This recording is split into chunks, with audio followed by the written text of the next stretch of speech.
जय हिंद बच्चों, मैं राम चौधरी स्वागत करता हूं आप सभी का हमारे YouTube channel Rudra physics classes में। आज इस वीडियो में हम बात करने वाले हैं इलेक्ट्रोमैग्नेटिक वेव, यानी कि चैप्टर 8 हमारा स्टार्ट हो चुका है, इलेक्ट्रोमैग्नेटिक वेव्स। और इस वीडियो में आज हम पढ़ेंगे इलेक्ट्रोमैग्नेटिक वेव्स के बेसिक कॉन्सेप्ट के बारे में। साथ ही साथ हम डिस्प्लेसमेंट करंट और मैक्सवेल्स इक्वेशंस के बारे में भी डिस्कस करेंगे। स्टार्ट करते हैं। तो पहले हम समझेंगे कि वेव क्या होती है। देखिए, ऑलरेडी हम लोगों ने क्लास 11th में पढ़ा हुआ है वेव के बारे में। और सिंपली अगर हम बात करें वेव की, तो वेव के बारे में आप सबको मालूम है, transfer of energy, transfer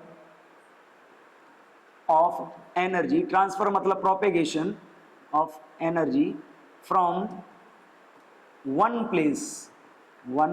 place to another in form of vibrations is called wave। तो अगर हम सिंपली बात करते हैं एनर्जी ट्रांसफर की, तो अगर किसी भी मीडियम में या किसी भी सिस्टम में एनर्जी एक प्लेस से दूसरे प्लेस तक वाइब्रेशंस के फॉर्म में ट्रांसफर होती है, प्रोपेगेट करती है, then this is called the wave. और वी नो वेव्स दो टाइप की होती हैं। एक होती है आपकी मैटर वेव्स, एक होती है आपकी मैटर वेव्स, या हम चाहें तो हम इनको मैकेनिकल वेव्स भी बोल सकते हैं। मैकेनिकल वेव्स, ये कौन सी वेव्स होती हैं? अगर हम मैकेनिकल वेव्स की बात करते हैं तो इनको चलने के लिए, ये जो वेव्स होती हैं, इनको चलने के लिए मटेरियल मीडियम की रिक्वायरमेंट होती है।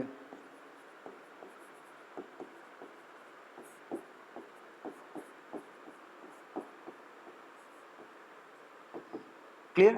दूसरी कैटेगरी आती है वेव्स में, जिसको बोला जाता है electromagnetic waves. Electromagnetic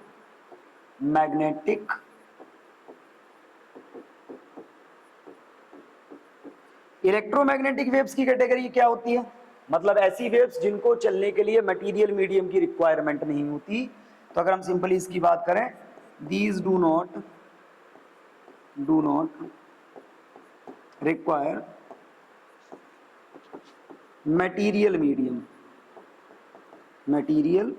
medium for propagation. Clear? इनको चलने के लिए किसी भी मटेरियल मीडियम की रिक्वायरमेंट नहीं होती, या हम यूं कहें कि ये वैक्यूम के थ्रू भी ट्रेवल कर सकती है।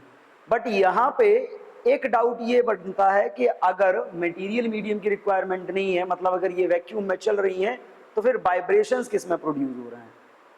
तो देखिए, यहाँ पे जो वाइब्रेशंस प्रोड्यूस होते हैं इन वेव्स के लिए, वो इलेक्ट्रिक और मैग्नेटिक फील्ड के थ्रू प्रोड्यूस होते हैं, और एनर्जी उन्हीं इलेक्ट्रिक और मैग्नेटिक फील्ड के वाइब्रेशंस के थ्रू एक प्लेस से दूसरे प्लेस तक ट्रांसफर होती है। इसीलिए इसको बोलते हैं इलेक्ट्रोमैग्नेटिक वेव।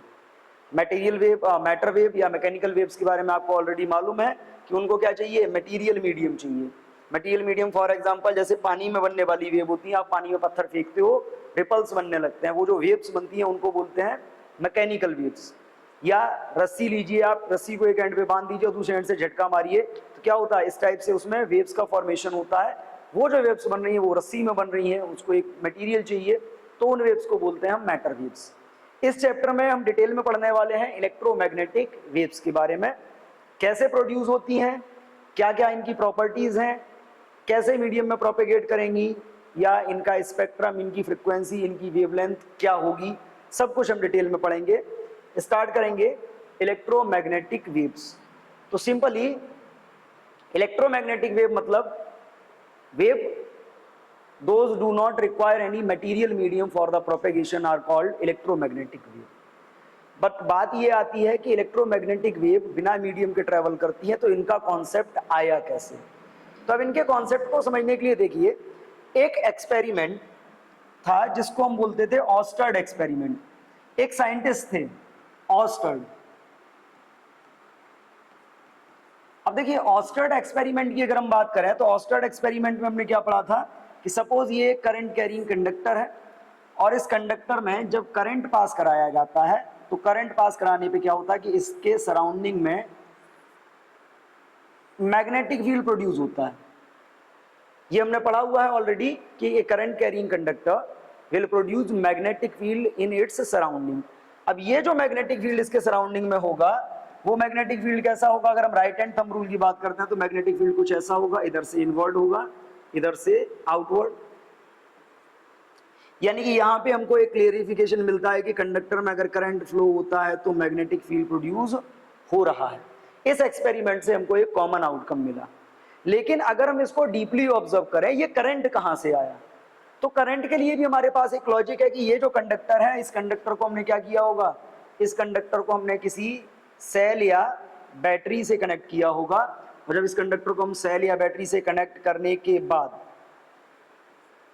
इसमें करंट फ्लो कराते हैं, तो करंट फ्लो कैसे होता है कि जैसे ही आप कंडक्टर को सेल या बैटरी से कनेक्ट करते हो, तो सेल या बैटरी से कनेक्ट करने का मतलब है कि आप इसके एंड्स के बीच क्या कर रहे हो, पोटेंशियल डिफरेंस, इसके जो एंड्स हैं उन एंड्स के बीच पोटेंशियल डिफरेंस जनरेट कर रहे हो। यानी कि ये नेगेटिव, ये पॉजिटिव। पोटेंशियल डिफरेंस का मतलब क्या है? हमने इलेक्ट्रॉन मॉडल ऑफ कंडक्शन बड़ा डिटेल से पढ़ा हुआ है कि जैसे ही हम पोटेंशियल डिफरेंस अप्लाई करते हैं, इस कंडक्टर के अंदर एक इलेक्ट्रिक फील्ड प्रोड्यूस हो जाता है। उसी इलेक्ट्रिक फील्ड के कारण इलेक्ट्रॉन्स पर एक फोर्स लगता है और इलेक्ट्रॉन एक डेफिनेट डायरेक्शन में मूव करते हैं। तो क्लियरली अगर हम यहाँ पे समझे करंट के लिए, तो हमको ये मालूम पड़ गया कि किसी भी कंडक्टर में जो करंट फ्लो होता है वो due to the electric field होता है। Current due to the electric field produce होता है, और करंट जब फ्लो होता है तो मैग्नेटिक फील्ड प्रोड्यूस होता है। तो सिंपली यहां से हमको एक रिलेशन मिला कि इलेक्ट्रिक फील्ड के थ्रू मैग्नेटिक फील्ड को प्रोड्यूस किया जा सकता है। इसके अलावा अगर हम बात करें तो एक लॉ और है। दो साइंटिस्ट थे, एक साइंटिस्ट थे हेनरी और दूसरे थे फैराडे।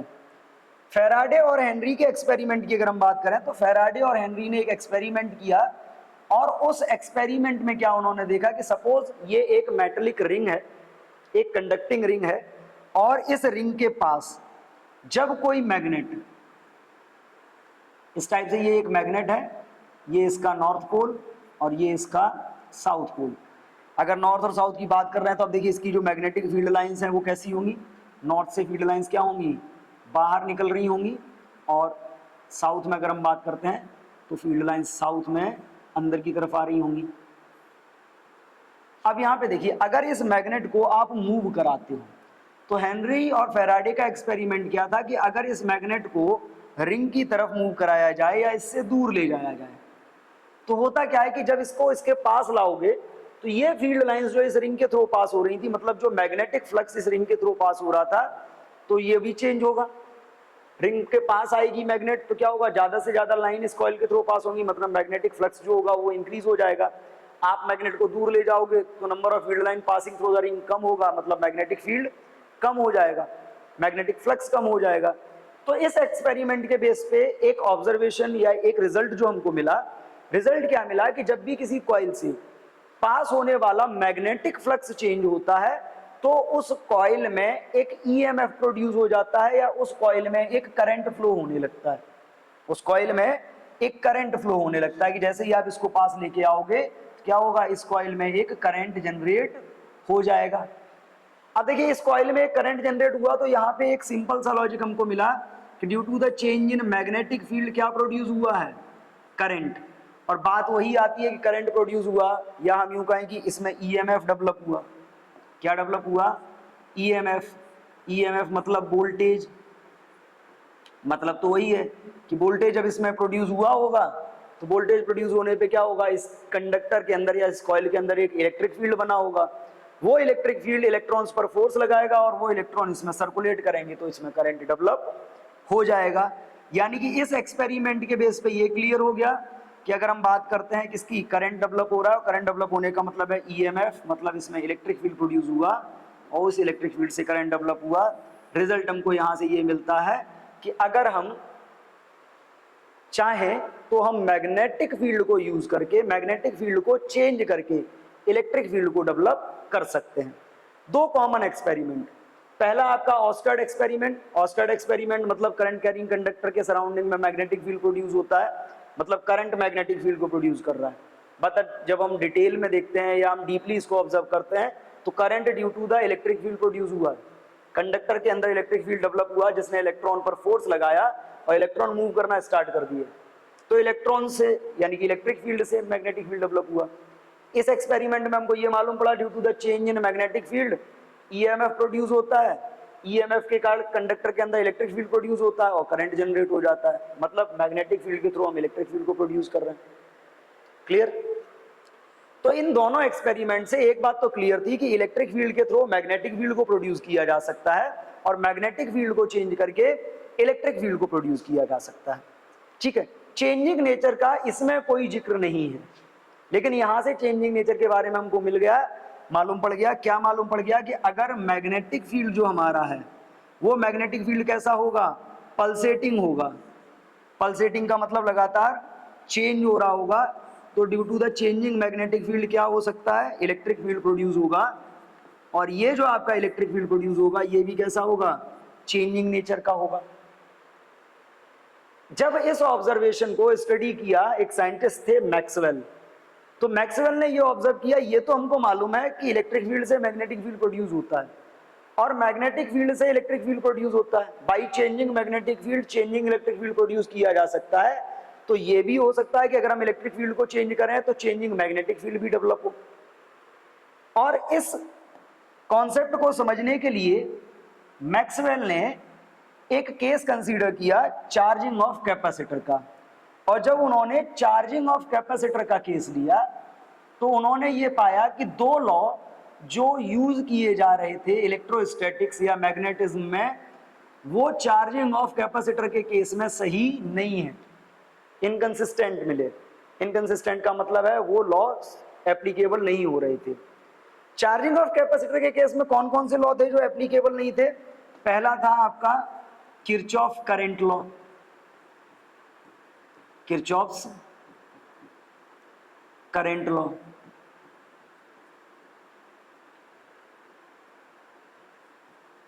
Kirchhoff's current law. और दूसरा था एम्पियर्स सर्किटल लॉ।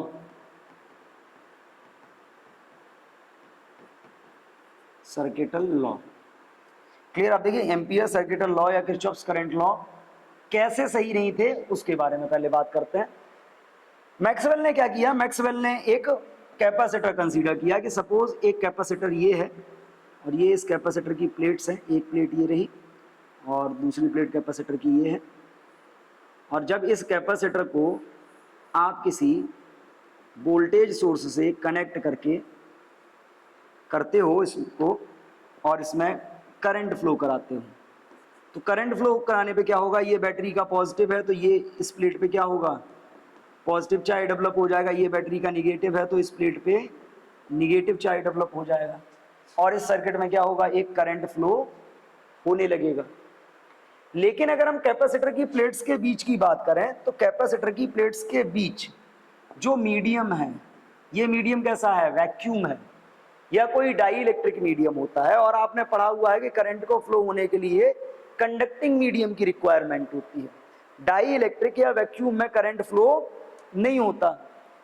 तो अगर इस कैपेसिटर की चार्जिंग के केस में इस पर दोनों लॉ अप्लाई किए जाएं, जैसे हम अप्लाई करके देखते हैं किरचॉफ्स करंट लॉ, हम कैपेसिटर की फर्स्ट प्लेट पे किरचॉफ्स करंट लॉ को अप्लाई करके देखते हैं। किरचॉफ्स करंट लॉ क्या होता है? Total incoming current is always equal to the total outgoing current. Net incoming current is always equal to the net outgoing current. First plate पे अगर हम बात करते हैं तो फर्स्ट प्लेट पे इनकमिंग करंट तो है, कितना है? IC। ये जो आपका IC है इसको बोला जा रहा है कंडक्शन करंट हम बोलेंगे, क्योंकि ये due to the flow of electron develop हुआ है। तो इलेक्ट्रॉन के फ्लो के कारण जो करंट डेवलप होता है that is called the conduction current. तो हम इसको कंडक्शन करंट बोलते हैं और इसको रिप्रेजेंट करते हैं IC से। तो फर्स्ट प्लेट पे अगर ये देखा जाए तो फर्स्ट प्लेट पे इनकमिंग करंट तो है बट आउटगोइंग नहीं है। अगर यही सेम लॉ हम यहाँ पे अप्लाई करें सेकंड प्लेट पे तो देखो सेकंड प्लेट पे आउटगोइंग करंट तो है बट इनकमिंग नहीं है। यानी कि ये वाला लॉ कैपेसिटर की प्लेट्स पर जब अप्लाई किया गया किरचॉफ्स करंट लॉ, तो ये सही नहीं मिला। इसके अलावा जब हम बात करते हैं सेकंड लॉ की, कि दूसरा लॉ इस पे अप्लाई किया गया, और दूसरा लॉ कौन सा था? Ampere's circuital law. Ampere's circuital law. Ampere circuital law क्या होता है? Integration of B vector dot DL vector is equal mu not into I. मतलब कि line integration of magnetic field for any closed loop is always mu not times to the total current bounded by the loop. अगर हम इस loop को apply करके देखें, पहले हम अप्लाई करते हैं इस प्लेट से पहले बाहर, इस प्लेट के बाहर हम अप्लाई करते हैं तो क्या देखते हैं कि बाहर करंट कितना है? आईसी है। और जब यहाँ पे करंट आईसी होगा तो मतलब बाहर मैग्नेटिक फील्ड होना चाहिए, कोई प्रॉब्लम नहीं है, ये लॉ सेटिस्फाई हो रहा था बाहर। लेकिन जब हमने प्लेट्स के बीच बात की, तो प्लेट्स के बीच अगर इसको अप्लाई करोगे, आउटसाइड अगर आप बात करते हो, तो आउटसाइड रीजन में जो आपका एम्पियर सर्किटल लॉ है वो अप्लाई करोगे तो कितना आएगा? B vector dot DL vector जो आएगा वो आएगा आपका mu not into I C. और अगर आप बात करते हो बिटवीन प्लेट्स, प्लेट्स के बीच में, तो अब यहाँ पे एक बात देखिए, जब आप प्लेट्स के बीच की बात करते हो तो प्लेट्स के बीच में क्या होगा? प्लेट्स के बीच में तो यहाँ पे कोई करंट है नहीं, क्योंकि वहां पे मीडियम तो वैक्यूम है, या वहां पे डाइलेक्ट्रिक मीडियम है जिसमें करंट फ्लो नहीं होता। तो अगर प्लेट्स के बीच में आप बात करते हो तो उसके हिसाब से integration of B vector dot DL vector होना चाहिए था आपका म्यू नॉट इंटू जीरो, मतलब जीरो। यानी कि वहां पे मैग्नेटिक फील्ड कितना होना चाहिए? जीरो। ये तो थ्योरी कह रही है एम्पियर्स सर्किटल लॉ की। लेकिन जब मैक्सवेल ने इसके बीच में मैग्नेटिक कंपास रखी दोनों प्लेट्स के बीच में, तो उन्होंने उस कंपास में डिफ्लेक्शन को नोटिस किया। और कंपास में डिफ्लेक्शन के नोटिस होने का मतलब है, डिफ्लेक्शन आने का मतलब है कि इन दोनों प्लेट्स के बीच में मैग्नेटिक फील्ड था। बट थ्योरेटिकली जो एम्पियर सर्किटल लॉ कह रहा है कि यहाँ पे मैग्नेटिक फील्ड नहीं होना चाहिए, प्रैक्टिकली उन्होंने टेस्ट किया तो यहाँ पे मिला। यानी कि अगर हम प्रैक्टिकल के बेस पे देखें तो ये जो लॉ था एम्पियर सर्किटल लॉ, ये दोनों प्लेट्स के बीच में सही साबित नहीं हुआ। अब जब सही साबित नहीं हुआ, प्रैक्टिकली ये मिला कि दोनों प्लेट्स के बीच में एक मैग्नेटिक फील्ड है, तो मैक्सवेल के मन में एक थॉट आया कि अगर इन दोनों प्लेट्स के बीच मैग्नेटिक फील्ड है, मतलब इन दोनों प्लेट्स के बीच एक करंट भी होगा, जो करंट इस कंडक्शन करंट को रिप्लेस करेगा। और उस करंट को उन्होंने नाम दिया डिस्प्लेसमेंट करंट। क्या नाम दिया? Displacement current. की मतलब यहाँ पे उनका मानना यह था कि यहाँ पे एक करंट होगा जिस करंट को बोला जाएगा आईडी, मतलब डिस्प्लेसमेंट करंट। और ये जो करंट है दोनों प्लेट्स के बीच में, वो डेवलप होगा due to the electric field between the plates. यानी कि एम्पियर्स सर्किटल लॉ यहाँ पे फेल हो रहा था, बट प्रैक्टिकली हमको मिला मैग्नेटिक फील्ड है, तो यहाँ पे एक नए करंट को एज्यूम किया गया जिस करंट को डिस्प्लेसमेंट करंट नाम दिया गया। क्योंकि ये जो करंट था, ये करंट जो आपका कंडक्शन करंट था उसका रिप्लेसमेंट था। अब अगर हम बात करें इसी डिस्प्लेसमेंट करंट की कि ये डिस्प्लेसमेंट करंट क्या होता है, तो आप समझिए मैक्सवेल ने डिस्प्लेसमेंट करंट को कैसे डिफाइन किया। अकॉर्डिंग टू द मैक्सवेल, अगर बात करें कि सपोज आपने एक चार्जिंग ऑफ कैपेसिटर का केस ले रखा है, मान लीजिए कैपेसिटर की एक प्लेट ये है और कैपेसिटर की दूसरी प्लेट ये है, और इन दोनों प्लेट्स को किसी सेल या बैटरी से कनेक्ट करके जब इसमें करंट फ्लो कराया जाएगा तो क्या होगा? ये प्लेट पॉजिटिवली चार्ज हो जाएगी और ये प्लेट क्या हो जाएगी? निगेटिवली चार्ज हो जाएगी। तो इन दोनों प्लेट्स के बीच में एक इलेक्ट्रिक फील्ड प्रोड्यूस हो जाएगा जो पॉजिटिव प्लेट से निगेटिव प्लेट की तरफ होगा। क्लियर? इलेक्ट्रिक फील्ड प्रोड्यूस हो जाएगा और इसी इलेक्ट्रिक फील्ड के कारण इसमें एक करंट डेवलप होगा दोनों प्लेट्स के बीच के डाइलेक्ट्रिक रीजन में, जिसको बोला जाएगा डिस्प्लेसमेंट करंट। कैसे डेवलप होगा, कितना होगा, उसके बारे में बात करते हैं। अब यहाँ पे देखिए, जब कैपेसिटर को चार्ज किया गया, चार्ज करेंगे मतलब दोनों प्लेट्स पे चार्ज डेवलप हो जाएगा। जब चार्ज डेवलप हो जाएगा यानी कि कैपेसिटर आपका चार्ज है, on charged capacitor,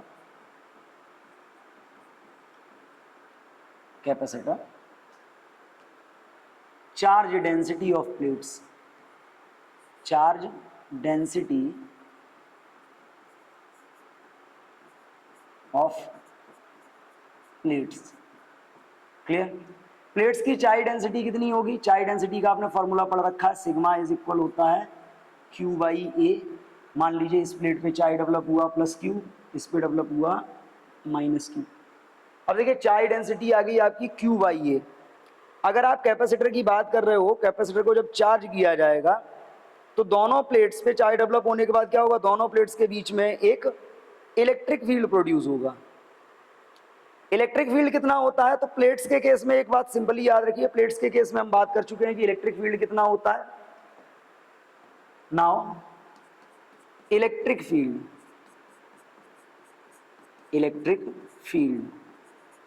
between plates के बीच इलेक्ट्रिक फील्ड की जब आप बात करते हो तो इलेक्ट्रिक फील्ड का फॉर्मूला होता है E is equal sigma by epsilon not. अब देखिए sigma by epsilon not, sigma की वैल्यू क्या है? Q। तो अगर आप यहाँ पे बात करते हो E इज इक्वल क्या होगा? Q by A into epsilon not. Sigma की वैल्यू आपने रख ली तो ये क्या आ गया? Q by A epsilon not. अगर प्लेट्स के बीच इतना इलेक्ट्रिक फील्ड है तो इलेक्ट्रिक फील्ड के कारण क्या होगा? ये इलेक्ट्रिक फील्ड के कारण जो फील्ड लाइंस होंगी वो इन प्लेट्स से पास हो रही होंगी। तो अगर हम प्लेट्स से बात करें, now the flux passing through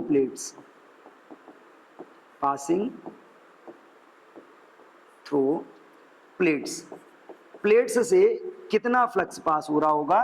तो अब देखिए फ्लक्स का फॉर्मूला कॉमनली आपने क्या पढ़ा हुआ है? फाई इज इक्वल होता है E इंटू ए। अगर हम इसमें वैल्यू रखते हैं phi is equal E into A की, तो अब यहाँ पे देखो phi is equal E into A है तो ये क्या हो जाएगा? Phi E is equal E की value Q by A epsilon not into A, मतलब ए से ए कैंसिल, तो ये आपका क्या आया? Phi E is equal Q by epsilon not. Clear? अगर हम कैपेसिटर की बात करें तो in process of charging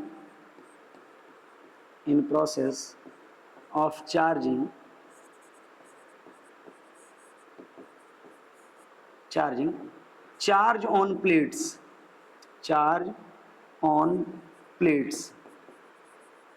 vary with time.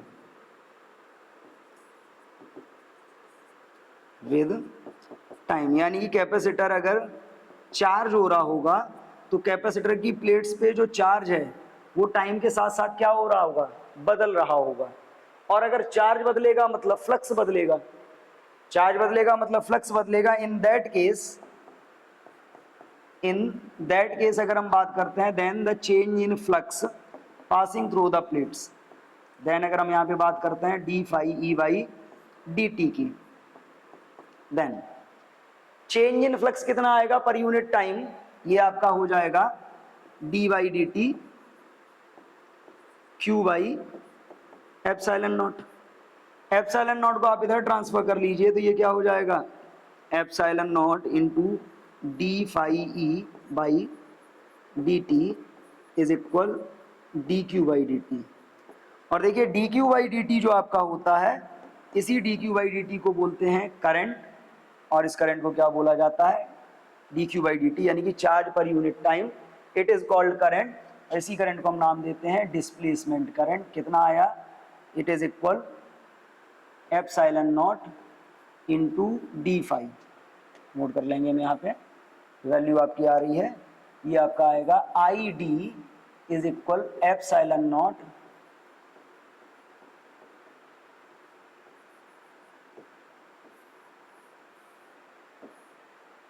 Clear? Epsilon not into D phi E by D T. तो अब यहाँ पे समझ लीजिए, due to the change in flux passing through the plates of capacitor. एक बात तो क्लियर हो गई इससे कि जब कैपेसिटर की प्लेट से पास होने वाला फ्लक्स, इलेक्ट्रिक फ्लक्स मतलब इलेक्ट्रिक फील्ड चेंज होगा, तो due to the change in flux क्या होगा? एक करंट डेवलप होगा। फ्लक्स जितना ज्यादा चेंज होगा करंट उतना ज्यादा, और करंट जितना ज्यादा मतलब मैग्नेटिक फील्ड उतना ज़्यादा। तो इस एक्सपेरिमेंट के बेस पे, या जो आपका डिस्प्लेसमेंट करंट था after the discovery of displacement current, एक बात तो क्लियर हो गई कि जो आपका ये, जब हम बात करते हैं इसकी मैग्नेटिक फील्ड की, तो देखो वेरिंग मैग्नेटिक फील्ड क्या कर रहा था, वेरिंग इलेक्ट्रिक फील्ड को प्रोड्यूस कर रहा था। और मैक्सवेल का जो डिस्प्लेसमेंट करंट का एक्सपेरिमेंट था, उसके बाद ये भी क्लियर हो गया कि जो दूसरा फैक्ट अगर हम इसकी बात करते हैं कि अगर किसी भी स्पेस में इलेक्ट्रिक फील्ड टाइम के साथ वेरी करता है, तो टाइम वेरिंग इलेक्ट्रिक फील्ड क्या कर सकता है, एक मैग्नेटिक फील्ड को प्रोड्यूस करेगा, और ये मैग्नेटिक फील्ड भी क्या होगा, टाइम के साथ वेरी करेगा। अब एक पूरी प्रोसेस समझ लीजिए, किसी भी मीडियम में अगर आप एक बार मैग्नेटिक फील्ड को चेंज करा देते हैं, तो due to the change in magnetic field electric field produce होगा जो चेंज होगा, और इलेक्ट्रिक फील्ड के चेंज होने का फिर से मैग्नेटिक फील्ड, यानी कि इलेक्ट्रिक फील्ड चेंज होगा तो मैग्नेटिक फील्ड बनेगा, मैग्नेटिक फील्ड चेंज होगा तो इलेक्ट्रिक फील्ड बनेगा, और उसके चेंज होने से फिर मैग्नेटिक फील्ड, और ये प्रोसेस क्या होगी, कंटिन्यू चलती रहेगी। यानी कि किसी भी मीडियम में जब इलेक्ट्रिक और मैग्नेटिक फील्ड एक साथ चेंज होते हैं, तो जो एनर्जी है वो इलेक्ट्रिक और मैग्नेटिक फील्ड के थ्रू एक प्लेस से दूसरे प्लेस तक ट्रांसफर होने लगेगी। This is called the electromagnetic wave. और इसी एक्सपेरिमेंट के बेस पे मैक्सवेल ने इलेक्ट्रोमैग्नेटिक वेव्स का कॉन्सेप्ट रिप्रेजेंट किया। बाद में कई साइंटिस्ट हुए, जैसे आपके हर्ट्ज थे, हर्ट्ज ने एक्सपेरिमेंटल वे में रिप्रेजेंट, यानी कि एक्सपेरिमेंट के थ्रू इलेक्ट्रोमैग्नेटिक वेव्स को प्रोड्यूस करके भी दिखाया। एम्पियर थे, एम्पियर ने भी फिर कई एक्सपेरिमेंट किए इलेक्ट्रोमैग्नेटिक वेव के ऊपर, बट जो कॉन्सेप्ट है वो मैक्सवेल ने रिप्रेजेंट किया। क्योंकि इलेक्ट्रोमैग्नेटिक वेव का कॉन्सेप्ट मैक्सवेल ने रिप्रेजेंट किया था, इसलिए जितनी भी इक्वेशंस है, जितने भी फॉर्मूले हम इलेक्ट्रिक फील्ड और मैग्नेटिक फील्ड के वेरिएशन को रिलेट करने के लिए या इलेक्ट्रोमैग्नेटिक वेव को स्टडी करने के लिए यूज करते हैं, उन सारी फॉर्मूलों को मैक्सवेल को डेडिकेट कर दिया गया, और उन सारे फॉर्मूलों को नाम दिया गया Maxwell's equation of electromagnetic waves. Clear? तो इस कॉन्सेप्ट से क्या क्लियर हमको दिखा मिला कि इलेक्ट्रिक फील्ड जब वेरी करेगा कैपेसिटर की प्लेट्स के बीच में, तो वहां पे करंट प्रोड्यूस होगा, और करंट बाद में क्या करेगा, मैग्नेटिक फील्ड प्रोड्यूस करेगा। यानी कि इलेक्ट्रिक फील्ड और मैग्नेटिक फील्ड के जो वेरिएशन है वो एक दूसरे को प्रोड्यूस कर सकते हैं, जिससे मीडियम में एक टाइप की वेव जनरेट हो जाएगी, और जिस वेव को बोला जाएगा इलेक्ट्रोमैग्नेटिक वेव। अब देखिए, जब हम बात करते हैं इलेक्ट्रोमैग्नेटिक वेव की, तो इलेक्ट्रोमैग्नेटिक वेव के बारे में एक बात क्लियरली समझ लीजिए कि कोई भी इलेक्ट्रोमैग्नेटिक वेव जो जनरेट होगी मीडियम में, वो due to the variation of electric and magnetic field generate होगी। और किसी भी इलेक्ट्रोमैग्नेटिक वेव की हम मीडियम में जब प्रोपेगेशन की बात करेंगे, तो कैसे चलती है, इलेक्ट्रिक और मैग्नेटिक फील्ड कैसे बदलते हैं, या कैसे एक दूसरे से रिलेट करते हैं, जरा उसको भी समझते हैं।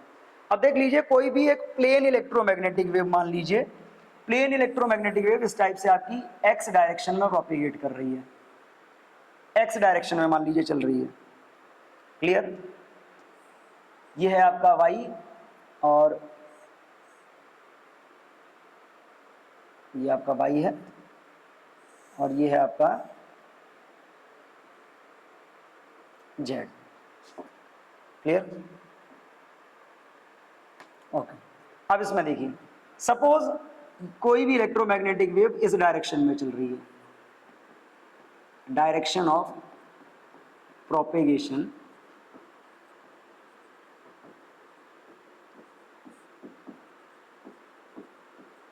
क्लियर, एक्स डायरेक्शन में चल रही है। अब देखिए, इलेक्ट्रोमैग्नेटिक वेव की अगर हम बात करते हैं, तो इलेक्ट्रोमैग्नेटिक वेव में जो इलेक्ट्रिक फील्ड और मैग्नेटिक फील्ड के जो वेरिएशंस होते हैं, वो क्या होते हैं, वो डायरेक्शन ऑफ प्रोपेगेशन के भी परपेंडिकुलर होते हैं, और साथ ही साथ वो एक दूसरे के भी परपेंडिकुलर होते हैं। ऐसा नहीं है कि एक ही डायरेक्शन में वेरी करेंगे। इलेक्ट्रिक फील्ड और मैग्नेटिक फील्ड क्या होते हैं, एक दूसरे के नॉर्मल वेरिएशन करते हैं। अब नॉर्मल की बात समझिए कि मान लीजिए ये जो आपका वाई है, यहाँ पे आप मान लीजिए कि इस डायरेक्शन में आपका इलेक्ट्रिक फील्ड का वेरिएशन होगा कुछ इस टाइप से। क्लियर? और ये जो आपका है, आप देखिए इलेक्ट्रिक फील्ड का वेरिएशन अगर हमने यहाँ पे शो किया, तो देखो इलेक्ट्रिक फील्ड क्या हो रहा है, लगातार बढ़ता जा रहा है, फिर जीरो हो गया, फिर निगेटिव में ये बढ़ रहा है, इसके बाद ये फिर से जीरो हो जाएगा, कम होगा, फिर ये पॉजिटिव में आ जाएगा मैक्सिमम, फिर जीरो। इस टाइप से मान लीजिए ये क्या हो रहा है, इलेक्ट्रिक फील्ड के वेरिएशन हो रहे हैं, और ये जो आपको मिल रहा है ये मान लीजिए पीक वैल्यू है। मैग्नेटिक फील्ड कैसे वेरी करता है इलेक्ट्रोमैग्नेटिक वेव में, उसके लिए समझिए। मैग्नेटिक फील्ड जो आपका होगा, अगर ये वेव एक्स पे है, इलेक्ट्रिक फील्ड वाई एक्सिस पे है, तो मैग्नेटिक फील्ड आपका जेड एक्सिस पे होगा। और इसका वेरिएशन कैसे होगा वो समझ लीजिए। इसका वेरिएशन कुछ ऐसा होगा। अब यहां पे देखो, ये आपको मिल गया बी नॉट। क्लियर?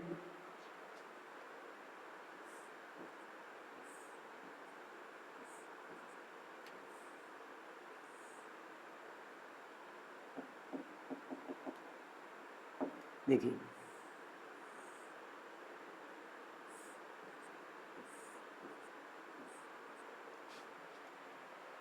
क्लियर? ये यहां फिर आएगा,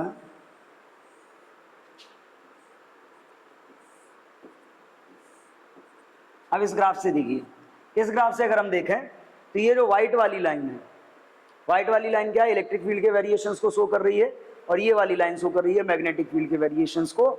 यानी कि किसी भी प्लेन इलेक्ट्रोमैग्नेटिक वेव में जो आपके इलेक्ट्रिक फील्ड और जो मैग्नेटिक फील्ड होंगे उनके वेरिएशन वेव के प्रोपेगेशन के नॉर्मल होंगे, साथ ही साथ ये दोनों भी एक दूसरे के नॉर्मल होंगे।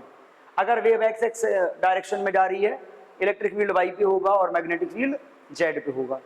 और जब हम बात करते हैं इलेक्ट्रोमैग्नेटिक वेव की, तो किसी भी प्लेन इलेक्ट्रोमैग्नेटिक वेव में इलेक्ट्रिक फील्ड और मैग्नेटिक फील्ड के जो वेरिएशंस होते हैं उनको एक इक्वेशन से रिप्रेजेंट करते हैं, वो होती है आपकी E is equal E not sine omega T plus minus K x.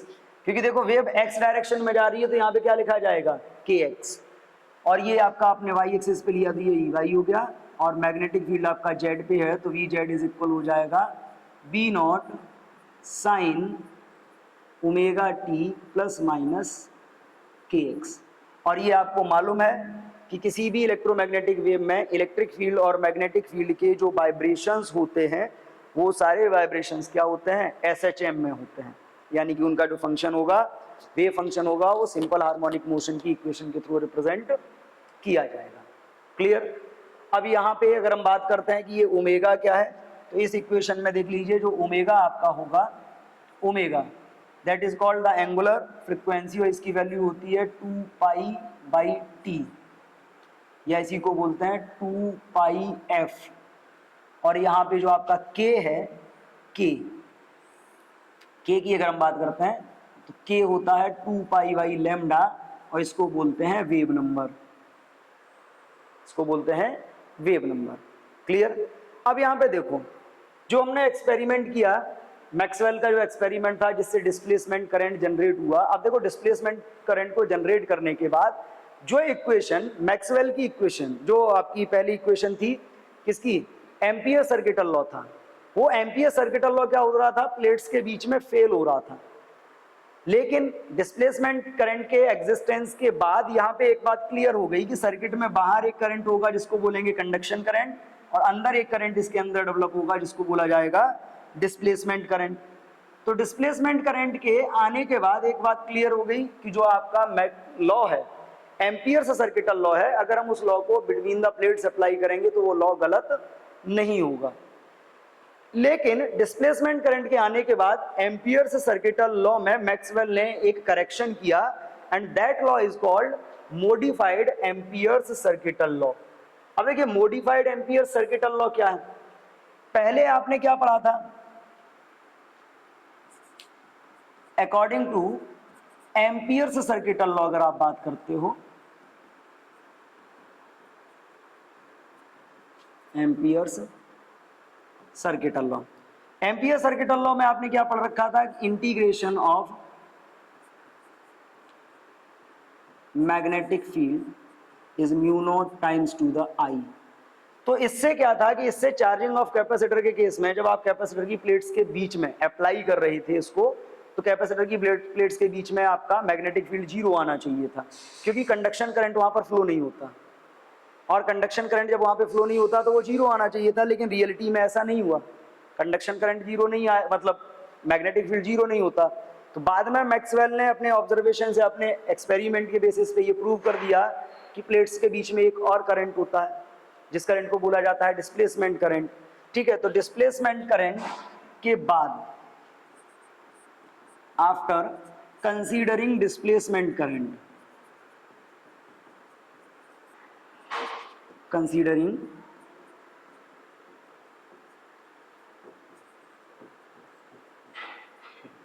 Displacement current, clear. अगर हम डिस्प्लेसमेंट करंट को कंसीडर करते हैं तो डिस्प्लेसमेंट करंट को कंसीडर करने पे क्या होगा, आपका ये जो मैक्सवेल्स इक्वेशन है, मैक्सवेल्स जो एम्पियर सर्किटल लॉ था, ये चेंज हो जाएगा और ये आपका हो जाएगा integration of B vector dot D L vector is equal mu not into I C plus I D. और किसी भी सर्किट में जब हम बात करते हैं तो जहां पे आईसी होगा वहां पे आईसी अप्लाई किया जाएगा और जहां पे आईडी होगा वहां पे आईडी अप्लाई किया जाएगा, क्लियर। और इसी लॉ को हम बोलते हैं modified amperes circuital law. Okay, तो देखिए ये है मॉडिफाइड एम्पियर्स सर्किटल लॉ, और इस लॉ को हम चार्जिंग ऑफ कैपेसिटर के केस में यूज कर सकते हैं। जैसे अगर हम बात करते हैं आईसी प्लस आईडी लिया हुआ है और हम कैपेसिटर की बात करें जैसे ये है, तो देखो बाहर जब हम अप्लाई करेंगे तो आईसी की वैल्यू रखी जाएगी, आईडी जीरो रहेगा। अंदर में अप्लाई करेंगे तो आईडी की वैल्यू रखी जाएगी, आईसी जीरो रहेगा। तो इस टाइप से चार्जिंग ऑफ कैपेसिटर के केस में या किसी भी केस में एम्पियर सर्किटल लॉ को अगर कंसिस्टेंट बनाना है तो हम उसको क्या यूज करते हैं, इस लॉ को यूज करते हैं, और this is called the modified amperes circuital law.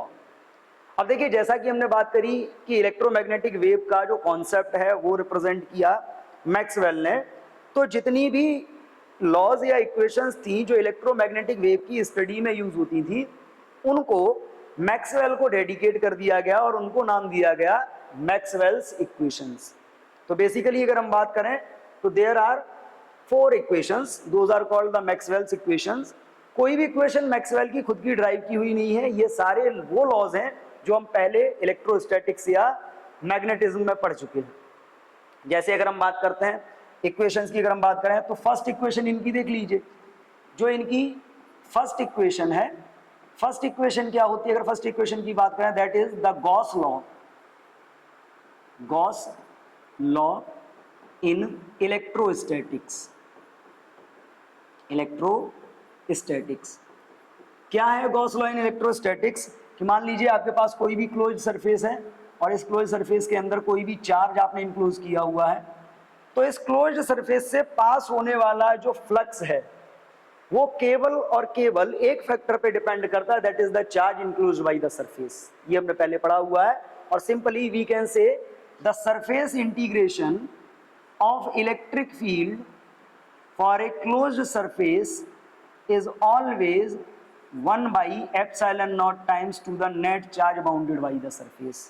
This is called the Gauss law in electrostatics and also known as the Maxwell's first equation.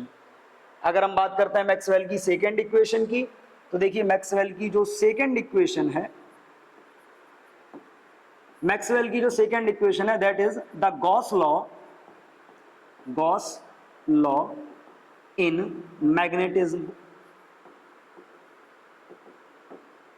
और गॉस लॉ इन मैग्नेटिज्म क्या है, आपने ऑलरेडी पढ़ा हुआ है, the surface integration of magnetic field for any closed surface is always zero. That means किसी भी closed surface से पास होने वाला जो मैग्नेटिक फ्लक्स होता है वो हमेशा जीरो होता है। This is called the second equation of Maxwell या गॉस लॉ इन मैग्नेटिज्म। इसके अलावा अगर हम बात करते हैं there is the third equation. जब हम थर्ड इक्वेशन की बात करते हैं तो अब देखिए थर्ड इक्वेशन क्या है। थर्ड इक्वेशन को अगर हम समझते हैं तो जो आपका फैराडेज लॉ है, Faraday's law of electromagnetic induction, Faraday's second law of electromagnetic induction है, that is called the third equation. क्या हमने पढ़ा था फैराडेज सेकेंड लॉ, जो आपका ईएमएफ होता है that is equal to the rate of change in magnetic flux, या सिंपली हम इसी को बोल सकते हैं जो आपका ईएमएफ है, ईएमएफ के बारे में हमको ऑलरेडी मालूम है, ईएमएफ क्या होता है? It is the line integration of magnetic field is equal to the rate of change in magnetic flux. Clear?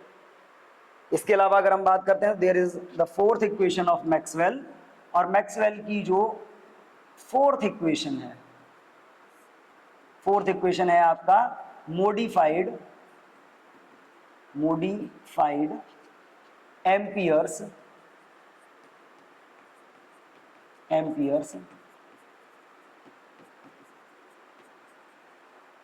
Circuital law. अगर मॉडिफाइड एम्पियर सर्किटल लॉ की बात करी जाए तो जस्ट अभी आपने क्या पढ़ा था? The line integration of magnetic field over a closed loop is mu not times to the total current bounded by the loop, that means IC plus ID। इसी को आप लिख सकते हो integration of B vector dot DL vector is equal mu not IC plus ID की value होती है epsilon not d phi E by dt. Clear? So these are four equations of Maxwell which we can use to study any type of electromagnetic wave. Clear है? ये चारों equations जो पहले से already हमको मालूम थी, केवल इलेक्ट्रोमैग्नेटिक वेव की डिस्कवरी के कारण मैक्सवेल को डेडिकेट की गई, और इन्हीं को बोलते हैं Maxwell's equations of electromagnetic wave. आज के इस वीडियो में हम इतना ही रखेंगे। इसके बाद नेक्स्ट वीडियो में हम समझेंगे methods of production of electromagnetic wave and hertz experiment के बारे में। तब तक के लिए थैंक यू एंड जय हिंद।